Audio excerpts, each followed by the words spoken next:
Hi, this is Mark Graban from KaiNexus, and today we are doing a preview of our next webinar.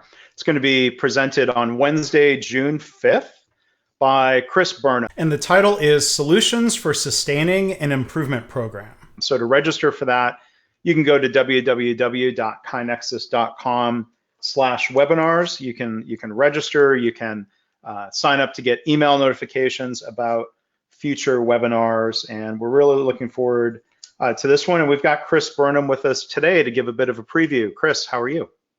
I'm very well, Mark. How are you today? I'm doing great. Thanks again for doing the webinar and just help tee things up. Yeah, in your own words, if you could introduce yourself to the listeners. Okay. My name is Chris Burnham, and I have around 17 years of continuous improvement experience. And in that experience, I've worked in a variety of industries, both private companies, large public companies, and there's one common theme that seems to be at each of my stops in my career, and that's learning how just not to do the continuous improvement work that we practice every day, but also looking to simplify the different roles that we have to play as continuous improvement leader, and the different people that we have to interact with and understand what their needs are to be able to serve the people that we try to serve. There's also some common pitfalls and mistakes that frustrate improvement leaders. I've had them in my own organization with people that I've coached with. I've suffered through them myself. And so I'm hoping to give listeners a benefit of my experience of some of my successes and also some of my failures in this endeavor to be able to be a very effective leader in doing continuous improvement work. Yeah, and we'll delve into that a little bit more. But can you tell the listeners a little bit about your background in terms of education and what types of industries that you've worked in? Yeah, absolutely. So I have my undergraduate degree in criminal justice from Western Carolina University. And people always ask me, why do you have a law enforcement degree and you do this? And I use those skills that I learned there every day now in my current job, which is gather your own data and facts, learn to deal and to converse and to interact with people at lots of different levels within the organization and lots of different walks of life. Always have a predisposition to not accepting things as the way that you first perceive them and really delving into those. From there, I've worked in manufacturing. I've worked in food and beverage. I've worked in fulfillment and warehouse fulfillment. And now I work for a large medical device company. And that is a really unique kind of career path. I think I've probably used this idea at a KaiNexus user conference, or I know when I give talks about lean leadership, I sometimes try to use the analogy of shifting from cop to coach. Instead of a leader, policing procedures and looking to write people up, if you will, to be more of a coach and trying to help identify barriers and helping people instead of just writing a ticket, if you will. Am I just torturing that analogy, or? No, not at all. Not at all. One of my favorite books is Radical Candor by Kim Scott, and in that book she talks about if you don't do the work of generating a relationship with the people that you work with where they feel like you care personally on a very high level, makes it very difficult for you to challenge directly on the process. And that just rings true with me because it goes back to what people have said in the past. If people don't think that you care about them, they really don't care what you know about them.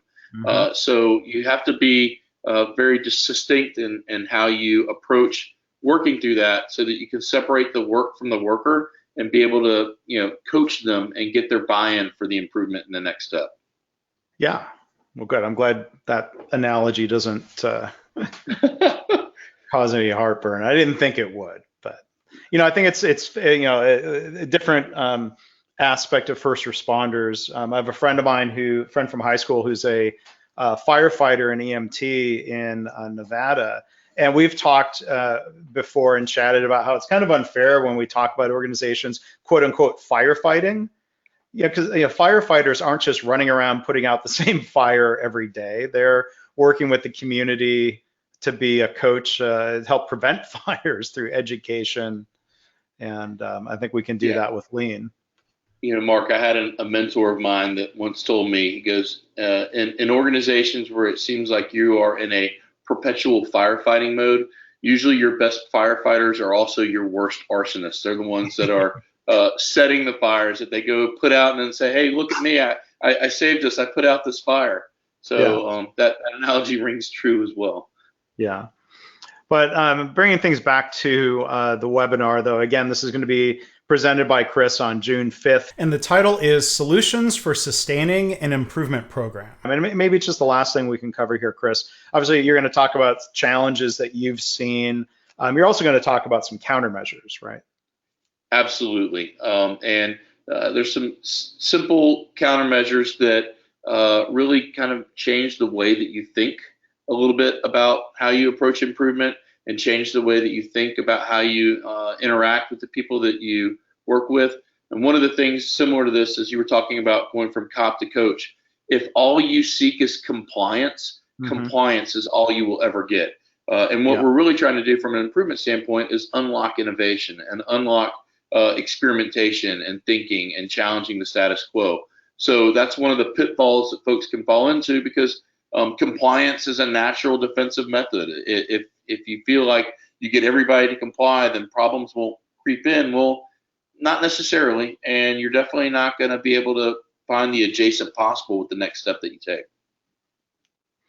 Yeah, I don't think the path to world, I've said this before in talks kind of building on that cop to coach idea. I don't think organizations, I don't think the pathway to world-class organizations, whether it's through like the Shingo framework or others, are like, oh, we need more highly compliant organizations. I mean, that's a path to mediocrity, right? Yeah, well, and to be clear, in regulated industries, compliance is very important, right? It's there for a reason. But there's lots of other places within process improvement where if you're just getting somebody to follow a rule and not really challenge why that rule exists or why it's there, then you're not really doing innovation work. You're not really doing improvement work.